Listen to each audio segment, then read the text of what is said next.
Chester's Way by Kevin Henkes.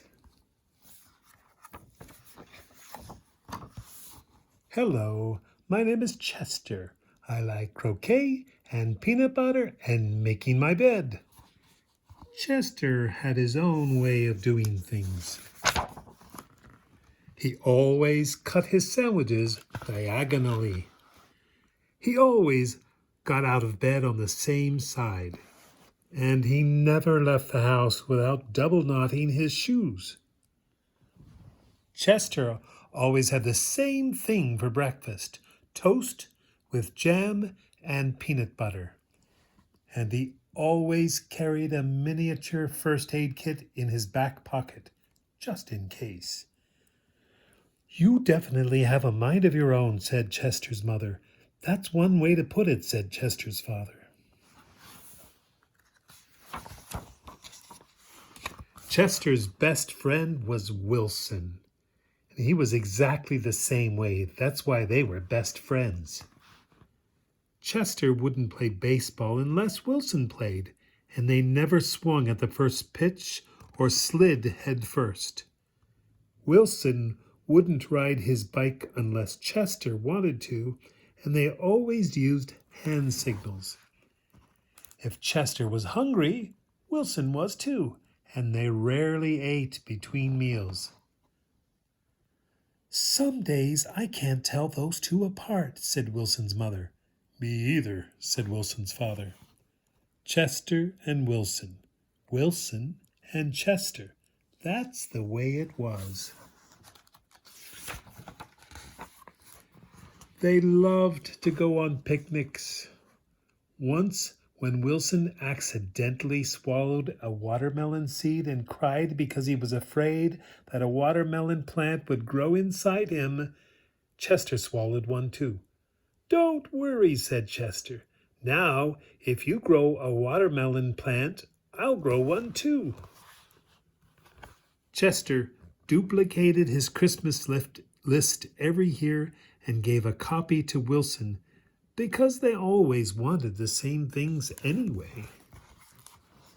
For Halloween, they always dressed as things that went together: salt and pepper shakers, 2 mittens on a string, ham, and eggs. "They really are 2 peas in a pod," said Chester's mother. "Looks like it," said Chester's father.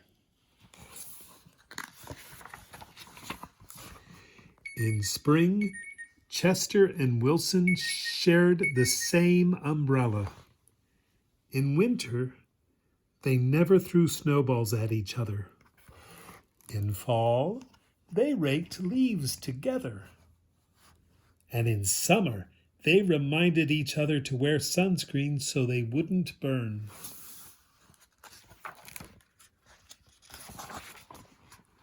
Chester and Wilson. Wilson and Chester. That's the way it was. And then Lily moved into the neighborhood. "I'm Lily. I'm the queen. I like everything." Lily had her own way of doing things. She wore band-aids all over her arms and legs to look brave. She talked backwards to herself sometimes, so no one would know what she was saying. And she never left the house without one of her nifty disguises. Lily waved at all the cars that passed by, even if she didn't know who was in them. And she always carried a loaded squirt gun in her back pocket, just in case. She definitely has a mind of her own," said Chester. "That's one way to put it," said Wilson. One day, while Chester and Wilson were practicing their hand signals, some older boys rode by popping wheelies. They circled Chester and Wilson and yelled personal remarks. Chester and Wilson didn't know what to do. Just when they were about to give up hope, a fierce-looking cat with horrible fangs jumped out of the bushes and frightened the older boys away. "Are you who I think you are?" Chester asked the cat. "Of course," the cat replied. "Thank you, Lily," said Chester. "You're welcome, Chester," said Lily. "Thank you, Willie," said Wilson. "You're welcome, Wilson," said Lily. "I'm glad you were wearing a disguise," said Chester. "And I'm glad you had your squirt gun," said Wilson. "I always do," said Lily, "just in case." Afterward, Chester invited Lily for lunch. "You have a muscle mouse cup," said Lily. "Of course," said Chester. "I do too," said Lily. "Same here," said Wilson. Chester and Wilson cut their sandwiches diagonally. Lily asked Chester's mother if she had cookie cutters, and she made stars and flowers and bells. "That's neat," said Chester. "Wow," said Wilson. That night, Lily invited Chester and Wilson to sleep over. "You have a nightlight," said Chester. "Of course," said Lily. "I do too," said Chester. "Same here," said Wilson. Chester and Wilson wanted toast with jam and peanut butter for breakfast the next morning. "Boring," said Lily. "Try this instead." "This is good," said Chester. "Wow," said Wilson. After that, when Lily asked Chester and Wilson to play, they said yes.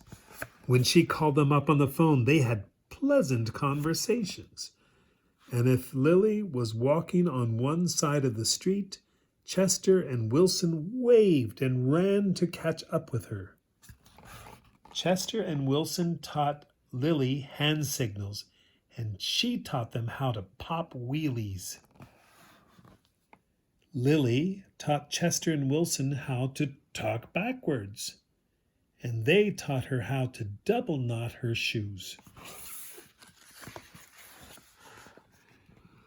"Some days I can't tell these three apart," said Lily's mother. "Me either," said Lily's father. Chester and Wilson and Lily. Lily and Wilson and Chester. That's the way it was. For Halloween, they dressed as the three blind mice. For Christmas, Lily gave Chester and Wilson nifty disguises, and they gave her a box of multicolored shoelaces, extra long for double knotting.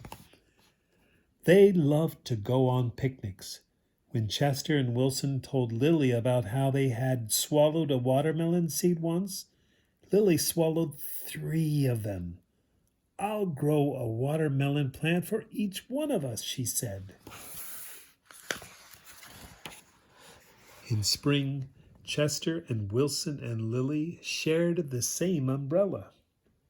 In winter, they threw snowballs at each other. In fall, they raked leaves together. And in summer, they reminded each other to wear sunscreen so they wouldn't burn. Chester and Wilson and Lily, Lily and Wilson and Chester. That's the way it was. And then Victor moved into the neighborhood.